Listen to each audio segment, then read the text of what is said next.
दीपक project workers union संबंधी situ का एक डेलीगेशन दीपक प्रोजेक्ट का जो हेडक्वार्टर है शिमला में, उसमें दीपक प्रोजेक्ट के निदेशक से मिला और उन्हें एक 20 सूत्रीय ज्ञापन जो है मांग पत्र सौंपा है।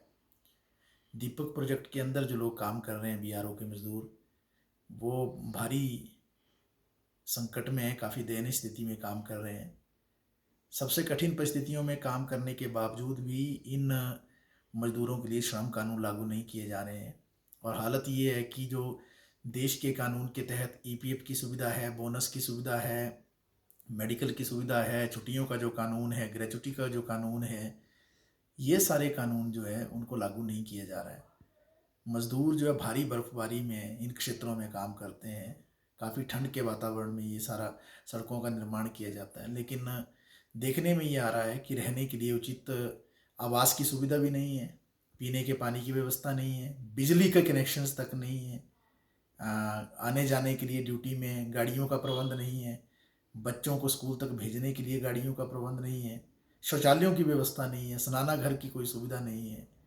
और जो मज़दूर हैं उनको समय पर वेतन नहीं मिलता है। वेतन अगर मिल जाए तो उनको दूर दराज के इलाकों में जो बैंक है वहाँ पर पहुँचने तक के लिए छुट्टी की सुविधा नहीं दी जाती है। वो पैसा तक नहीं निकाल सकते हैं अपने लिए रोज़मर्रा के खर्चों को चलाने के लिए। जो उनके औज़ार हैं, जो रोज़मर्रा का काम जो बीआरओ के सड़क निर्माण में हो रहा है, वो सरकार का काम है, लेकिन उसके जो औज़ार हैं वो औज़ार भी उनको अपने पैसों से खरीदने पड़ रहे हैं। कुल मिलाकर जो है एक काफ़ी दयनीय स्थिति में मज़दूर जो हैं काम कर रहे हैं, और बार बार जो इन विषयों को जो है जो बीआरओ के जो एडमिनिस्ट्रेशन है उसके संज्ञान में लाया गया है।